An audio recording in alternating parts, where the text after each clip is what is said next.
Hello friends, welcome to AHT times channel. Friends, ఈరోజు మీ అందరికీ వీడియోలో ఇప్పుడే వచ్చినటువంటి ఒక ఫ్లాష్ ఇన్ఫర్మేషన్ అప్డేట్ గురించి చెప్పడానికే ఈ యొక్క వీడియోని అయితే చేయడం అయితే జరుగుతుందండి. సో ఆ ఫ్లాష్ ఇన్ఫర్మేషన్ అప్డేట్ ఏంటంటే, మన యొక్క తెలంగాణ రాష్ట్ర వ్యాప్తంగా రేపు మనకు ఏంటంటే ఉదయం 8 గంటల నుండి ప్రతి ఇంటికి అధికారులు మీళ్ళకైతే వస్తున్నారండి. అధికారులు వచ్చి ఈ పేపర్లు అయితే ఇస్తారు. సో తప్పనిసరిగా ఈ పేపర్లు మీరు ఈ ఆన్సర్లు అనేది ఇవ్వాల్సి అయితే ఉంటుందండి. అయితే ఆ పేపర్లు ఏంటి, దానికి సంబంధించిన పూర్తి వివరాలు తెలియజేస్తాను. ఈ వీడియో మీకు నచ్చినట్లయితే లైక్ చేసుకొని ఛానల్ని సబ్స్క్రైబ్ చేసుకొని ఫాలో అవుతుండండి. ఇక వివరాలు అనేది తెలియజేస్తాను. మన యొక్క తెలంగాణ రాష్ట్ర వ్యాప్తంగా మన యొక్క సీఎం రేవంత్ రెడ్డి గారు అయితే మనకు ప్రతి ఇంటికి వెళ్ళి ఈ సర్వే అనేది చేపట్టండి అని చెప్పేసి అయితే అధికారులకు ఆదేశాలు అయితే జారీ చేశారు. అయితే ఆ సర్వే ఏంటంటే మనకు కుల గణన సర్వే అండి. అయితే ఈ సర్వే నిమిత్తం ఏంటంటే మన యొక్క తెలంగాణ రాష్ట్రంలో నివసించేటటువంటి ప్రతి ఒక్కరి ఇంటికి ఈ సర్వే నిమిత్తం ఏంటంటే అధికారులు అయితే వస్తారండి.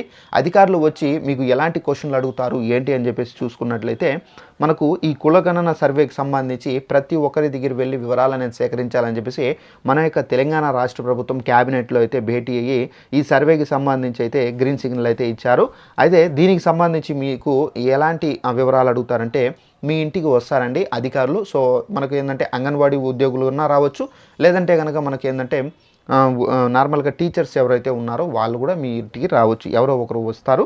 సో వచ్చిన తర్వాత తప్పనిసరిగా ఈ సర్వేలో మీ ఇంట్లో ఎంతమంది ఉన్నారు, ఎంతమంది నివసిస్తున్నారు, మీ యొక్క రేషన్ కార్డులో ఎంతమంది ఉన్నారు, మీకు ఎంతమంది పిల్లలు, సో ఎంత వయస్సు, అలాగే మీ పిల్లలు ఏం చదువుతున్నారు, సో ఈ మనకేంటంటే జనాభా లెక్కలు అన్నారు కదా, అంటే మనకు జనాభా లెక్కలు అని చెప్పేసి ముందు మన ఇంటికి వచ్చి మొత్తం వివరాలు అనేది సేకరిస్తూ ఉన్నారు కదా, అలాగే మనకి ఏంటంటే ఈ కులగణన సర్వేలో అయితే మీ కులం ఏంటి, సో దీనికి సంబంధించిన టాపిక్స్ కూడా అయితే ఉంటాయి.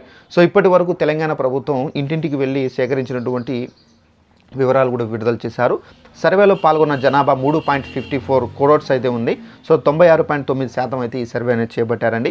ఎస్సీలో మనకు చూసుకున్నట్లయితే 17.43%, ఎస్టీల జనాభా 10.45%, బీసీల జనాభా 46.25%, ముస్లిం మైనార్టీ బీసీలు వచ్చేసి 10%, అలాగే ముస్లిం మైనార్టీ బీసీలతో కలిపి మొత్తం బీసీలో వచ్చేసి 56.33%, ముస్లిం మైనార్టీ ఓసీలో వచ్చేసి 2.48%, ముస్లిం మైనార్టీ 12.56%, అలాగే మనకు ఓసీల జనాభా 15.79%, సర్వేలో పాల్గొన్న జనాభా 3.1%. సో ప్రతి ఒక్కరికి రేపు మీళ్ళకు వచ్చి ఈ సర్వే నిమిత్తం ఏంటంటే మీ ఇంట్లో మీరు ఏ క్యాస్ట్ ఏంటి అనేది ఈ వివరాలు టాపిక్ పైన అడుగుతారు. సో ఆ టాపిక్ అడిగిన తర్వాత మీరు వాళ్ళు అడిగేటటువంటి క్వశ్చన్లకి జవాబులు అనేది కంపల్సరీగా అయితే ఇవ్వాల్సి అయితే ఉంటుందండి. సో ఇదంటే మనకు ఉన్నటువంటి ఇన్ఫర్మేషన్. ఈ వీడియో నచ్చినట్లయితే లైక్ చేసుకొని ఛానల్లో సబ్స్క్రైబ్ చేసుకొని ఫాలో అవుతుంది. మన యొక్క తెలంగాణ రాష్ట్ర ప్రభుత్వానికి సంబంధించి ఎలాంటి అప్డేట్ వచ్చినా తెలియజేస్తూ ఉంటాను. Thanks for watching this video. All the best.